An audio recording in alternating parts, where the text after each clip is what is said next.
नमस्कार साथियों, आप सभी का स्वागत है आपके अपने चैनल RRR डिफेंस एकेडमी पर। हम लोग आज यूपी पुलिस कांस्टेबल भर्ती के बारे में बात करने वाले हैं। जी हाँ, जो कि भर्ती आपकी 62,000 पोस्टों पर आनी है। जी हाँ, 62,000 प्लस पोस्टों पर आपकी भर्ती आनी है।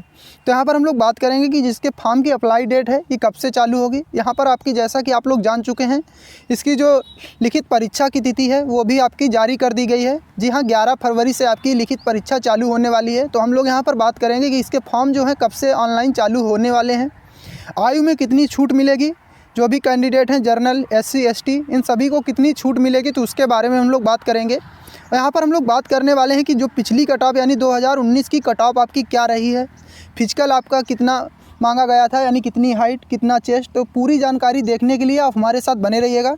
अगर आपको वीडियो अच्छी लगे तो वीडियो को लाइक कर दीजिएगा। चैनल को अगर अभी तक आपने सब्सक्राइब नहीं किया है तो कर लीजिएगा। तो चलिए चालू करते हैं हमारा जो आज का वीडियो है उसकी ओर। तो यहाँ पर हम लोग देख लेते हैं इसमें कौन कौन से कैंडिडेट फॉर्म अप्लाई कर सकते हैं।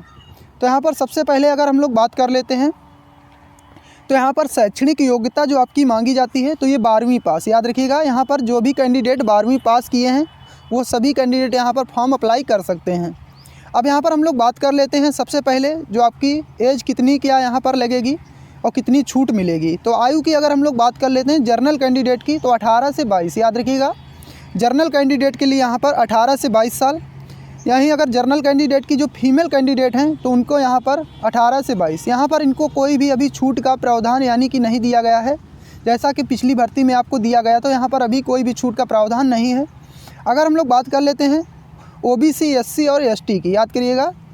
OBC और ST की जो है यहाँ पर 18 से 27, यहाँ पर 5 साल इनको छूट दी जाएगी। 18 से 22 इनकी जो एज है फॉर्म अप्लाई करने की वो है, और 5 साल इनको छूट दी जाएगी। तो 18 से 27 साल के जो भी OBC, SC और ST कैंडिडेट हैं मेल के, वो यहाँ पर फॉर्म अप्लाई कर सकते हैं। अगर बात कर लेते हैं OBC, ST फीमेल जो हैं आपकी यहाँ पर, तो उनको भी 5 साल की छूट मिलेगी यहाँ पर। तो 18 से 30, याद रखिएगा, 18 से 30 साल की जो भी फीमेल कैंडिडेट हैं OBC, SC और ST की, तो वो यहाँ पर फॉर्म अप्लाई कर सकती हैं। और यहाँ पर हम लोग अगर बात कर लेते हैं दूसरे पॉइंट पे, जो हमारा दूसरा पॉइंट है, यहाँ पर आपकी जो फिजिकल होने वाला है। जी हाँ, सबसे पहले आपका रिटेन होगा, उसके बाद में आपका PST होगा, यानी फिजिकल स्टैंडर्ड टेस्ट होगा। तो उसमें आपकी हाइट की बात कर लेते हैं हम लोग। तो यहाँ पर जर्नल, OBC और SC, जी हाँ, जर्नल, OBC, SC और कैंडिडेट की जो यहाँ पर हाइट रहने वाली है 168 सेंटीमीटर मेल कैंडिडेट की, याद रखिएगा। 168 सेंटीमीटर जो भी मेल कैंडिडेट हैं उनको 168 सेंटीमीटर हाइट चाहिए। फीमेल की अगर बात कर लेते हैं, महिला कैंडिडेट की बात करते हैं, तो 152 सेंटीमीटर इनकी हाइट होनी चाहिए। अगर हम लोग बात कर लेते हैं ST की, जी हाँ, ST कैंडिडेट की, तो 160 सेंटीमीटर मेल कैंडिडेट की, 147 सेंटीमीटर आपकी फीमेल कैंडिडेट की। अब यहाँ पर हम लोग बात कर लेते हैं चेस्ट की। जी हाँ, आपका हाइट के बाद में चेस्ट मापा जाता है, तो हाइट के बाद में आपका चेस्ट कितना होना चाहिए। तो यहाँ पर जर्नल, OBC और SC, माफ़ करिएगा, SC, तो इनका जो है 79 से 84 सेंटीमीटर आपका चेस्ट होना चाहिए। जी हाँ, 79 से 84। आपका बिना फुलाए 79 सेंटीमीटर, और फुलाने पे आपका 5 सेंटीमीटर का फुलाव आवश्यक है, याद रखिएगा। 5 सेंटीमीटर का आपको फुलाव करना है। ST कैंडिडेट की बात कर लेते हैं, तो यहाँ पर इनका जो चेस्ट चाहिए यानी सीना चाहिए 77 से 82 सेंटीमीटर, याद रखिए, 77 से 82, 5 सेंटीमीटर का इनके लिए भी फुलाव अनिवार्य रूप से मांगा जाता है। अब यहाँ पर हम लोग बात कर लेते हैं हमारा जो अगला पॉइंट है उसकी तरफ। तो हमारा अगला पॉइंट है जो कि यहाँ पर वेट का। जी हाँ, ये खासकर फीमेल कैंडिडेट के लिए है। तो यहाँ पर वज़न जो है मापा जाता है फीमेल कैंडिडेट का। तो यहाँ पर जर्नल, OBC, SC और ST, तो इनका जो मिनिमम वेट होना चाहिए 40 किलोग्राम होना चाहिए, याद रखिए। लड़कियों का जो वज़न है यहाँ पर 40 किलोग्राम का वज़न इनका होना चाहिए। अब हम लोग बात कर लेते हैं रनिंग की। जी हाँ, रनिंग जो है आपकी, जब आप इसमें सफल हो जाते हैं यानी पास हो जाते हैं हाइट चेस्ट में, तो आपको रनिंग के लिए अगला एडमिट कार्ड जारी किया जाता है। तो रनिंग जो आपकी यहाँ पर मांगी जाती है मेल कैंडिडेट के लिए, तो बात कर लेते हैं 4.8 किलोमीटर 25 मिनट में, यानी 4800 मीटर जो आपका है 25 मिनट में आपको रनिंग पूरी करनी है मेल कैंडिडेट की। अगर बात कर लेते हैं यहाँ पर फीमेल कैंडिडेट की, तो 2400 मीटर यानी 2.4 किलोमीटर जो है 14 मिनट में इनको रनिंग पूरी करनी होती है। चलिए आगे देख लेते हैं। तो आगे हम लोग बात कर लेते हैं हमारा जो अगला पॉइंट है यानी पैटर्न, यानी परीक्षा का पैटर्न जो आपका है किस प्रकार से रहेगा उसके बारे में, और कितने अंक आपको मिलने वाले हैं। तो यहाँ पर अगर हम लोग बात कर लेते हैं सबसे पहले, आपकी जर्नल नॉलेज, जहाँ से आपके 38 प्रश्न पूछे जाते हैं। प्रश्नों की संख्या जो आपकी 38 रहने वाली है, वहीं अधिकतम जो नंबर हैं इनके डबल कर दिए जाते हैं, यानी अंक जो आपके दिए जाते हैं 76। तो 38 प्रश्नों के आपके यहाँ पर 76 नंबर दिए जाते हैं। अगर बात कर लेते हैं जर्नल की, जर्नल हिंदी की, तो आपकी 37 नंबर की यहाँ पर पूछी जाती है। जी हाँ, तो इसके भी अंक आपके दिए जाते हैं 74। जो कि आपकी मेरिट बनती है वो आपके इन नंबरों पे बनती है, यानी जो अधिकतम नंबर दिए गए हैं इनसे आपकी मेरिट तैयार की जाती है। अगर बात कर लेते हैं न्यूमेरिकल एंड मेंटल एबिलिटी की, जहाँ से आपके 38 प्रश्न पूछे जाते हैं, यानी मैथमेटिक्स से, तो यहाँ से इनके नंबर आपके दिए जाते हैं 76। याद रखिएगा 76 नंबर यहाँ पर इनके हो गए। रीजनिंग की बात कर लेते हैं तो आपके 37। यहाँ पर आपका क्या किया जाता है, 38 है, इनमें भी आपकी रीजनिंग रख दी जाती है, तो यहाँ पर रीजनिंग का पोर्शन बढ़ जाता है, यानी 37 ही है। और इसमें से भी आपके मैथ में जो आपके 17 से 20 नंबर लगभग आपके मैथ के पूछे जाते हैं, बाकी जो है उसमें रीजनिंग एडजस्ट कर दी जाती है। तो इसके लिए आपके नंबर दिए जाते हैं जो रीजनिंग के 74। तो यहाँ पर 300 नंबर पे आपकी मेरिट तैयार की जाती है, याद रखिएगा। जी हाँ, 300।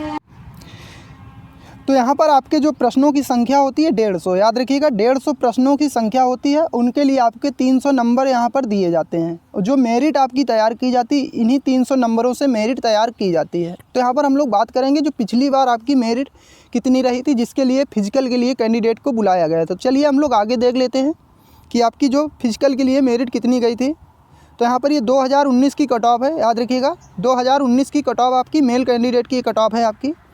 तो यहाँ पर जर्नल की जो आपकी जो गई थी यहाँ पर, तो ये आपकी 85.3465, यानी 185.34 आपकी ये मेरिट गई थी, 185.3465। तो ये आपकी मेरिट जो रही थी यहाँ पर जर्नल कैंडिडेट की।